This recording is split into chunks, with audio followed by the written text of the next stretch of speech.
कैसे हो आप सब? आई होप आप सब अच्छे होंगे। हैप्पी करवा टू ऑल। मैं तैयार हो गई हूँ गाइस, देखो, और मैं तैयार हो गई हूँ तो करवा पूजा करने जा रही हूँ। मेरे हाथ की मेहंदी देखो, काली रची है। तो पूजा है, मुझे पीछे जाना है गाइस, तो चलते हैं। तो पूजा है तो चलते हैं गाइस। फिर गाइस मैं पूजा स्थान पर पहुंच गई हूँ। यहाँ देखो मैं बैठी हूँ, बहुत सारी औरतें बैठी हैं और सबका करवा रखा है, बहुत अच्छे से सजाया गया है। सारी औरतें इतनी सज धज के आई है, कुछ पूछो ही ना, इतना सुंदर लग रही थी सारी औरतें, ऐसा लगता है चांद तो ज़मीन पर आ ही गया है। ये करवा पूजा करो तो ज़्यादा अच्छा लगता है, जब बहुत लोग हो साथ में तो पूजा करने का आनंद ही कुछ और होता है। मुझे तो बहुत अच्छा लग रहा था। पहली बार मैं इन लोगों के बीच में बैठ के करवा पूजन कर रही हूँ, क्योंकि इससे पहले सब मैंने ससुराल में पूजा किया है, ये पहला ही करवा है जो मैं यहाँ कर रही हूँ। उसके बाद सबने गौरी गणेश को टीका लगा के, सबने एक एक करके गौरी गणेश को टीका लगाया है। उसके बाद जाके कथा आरंभ हुई है। गाइज यहाँ कथा मैंने ही पढ़ी है। करवा चौथ की 4 कथा होती है, चारों कथा मैंने पढ़ी है। और ये देखो पहली कथा करवा चौथ की इस प्रकार है। 7 भाइयों की एक बहन थी जिसका विवाह होने के बाद उसका पहला करवा चौथ था।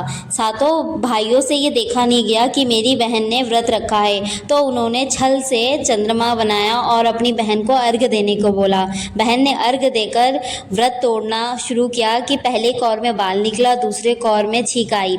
उसके तत्पश्चात भी बहन ने व्रत तोड़ लिया और करवा चौथ का व्रत अखंडित हो गया, जिससे उनके पति का निधन हो गया। पति के निधन के खबर सुन के उनकी बहन बहुत ज़ोर ज़ोर से रोने लगी। तभी शंकर पार्वती उधर से निकले। उन्होंने बताया है कि तुमने गलत तरीके से व्रत तोड़ा है, इसीलिए तुम्हारा पति की मृत्यु हो गई है।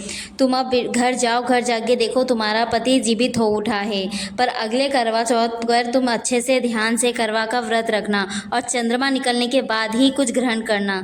तो इसी तरीके से करवा चौथ माता ने उनके पति को जीवन दान दे दिया। दूसरी कथा इस प्रकार है। एक पतिव्रता स्त्री थी जिसका नाम करवा था। उसका पति जब स्नान करने गया नदी पर तो मगरमच्छ ने उसका पैर पकड़ लिया। तब वो बहुत तेज चिल्लाने लगा, करवा करवा करके चिल्लाने लगा। उसी समय करवा पहुंची। करवा ने धर्मराज को पुकारा, हे धर्मराज, मेरे पति संकट में है, तुम इन्हें बचा लो। धर्मराज बोले, अभी तो मैं कुछ नहीं कर सकता, मैं मगर को नहीं मार सकता क्योंकि इसकी अभी उम्र है। तो करवा बोली, अगर आप नहीं कुछ कर सकते तो मैं ही मगर को मार डालूंगा।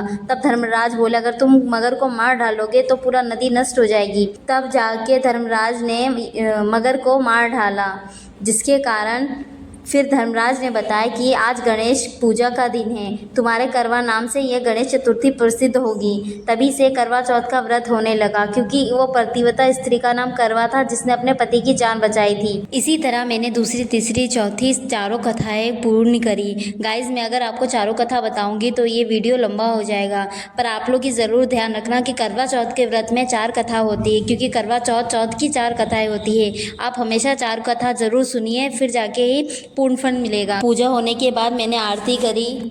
जो व्रत करे तुम्हारा पार करो नैया, ओम जय करवा मैया।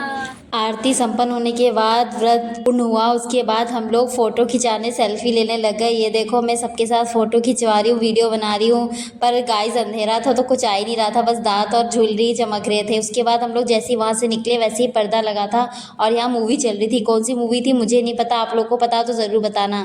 गाइस बचपन में पहले हम लोग पर्दे में बैठ के वैसी मूवी देखते थे, मुझे बचपन के दिन याद आ गए। और देखिए पूरे रोड में अंधेरा है, और उसके बाद देखिए गाइस सिर्फ मेरी बिंदी और ज्वेलरी ही चमक रही है, मैं तो एकदम काली माता लग रही हूँ। घर पहुँचते ही सबसे पहले चंद्रमा को अर्घ्य देके जल चढ़ाने के तत्पश्चात मैंने अपने पति की आरती उतारी। उसके बाद मैंने उन्हें टीका लगाया, फूल चढ़ाया। उसके बाद छन्नी से चांद को देख के ही अपने पति को देखा, क्योंकि ऐसा बोला जाता है कि अगर आप छन्नी से चांद को बिना देखे देखोगे तो अपयश मिलता है। उसके बाद मैंने छन्नी से अपने पति को देखा। उसके बाद उन्होंने अपने हाथों से मुझे जल पिलाया, मेरा व्रत तोड़ा। उसके बाद मैंने उनके पैर छुए और वो आशीर्वाद दे रहे थे। गाइस ऐसा देखते हुए मेरी बेटी ने देख लिया था, और मेरी बेटी भी सेम मेरी तरह कॉपी कर रही थी। उसने भी अपने पापा को टीका लगाया और उसके बाद आरती करी और फूल भी चढ़ाए, पर ये वीडियो नहीं बन पाया। और देखो मेरी बेटी पीछे ही है, वो ये सब देख रही थी। उसके बाद मेरा व्रत संपूर्ण हुआ। उसके बाद मैंने व्रत तोड़ा। गाइस देखो पूड़ी खा रही हूँ, आप लोग भी आ जाओ पूड़ी खा लो। तो गाइस इस वीडियो को यही एंड करते, मिलते किसी नेक्स्ट वीडियो में। तब तक के लिए बाय। और हाँ नहीं चलेगा कोई बहाना, राधे राधे लिखते जाना, बाय।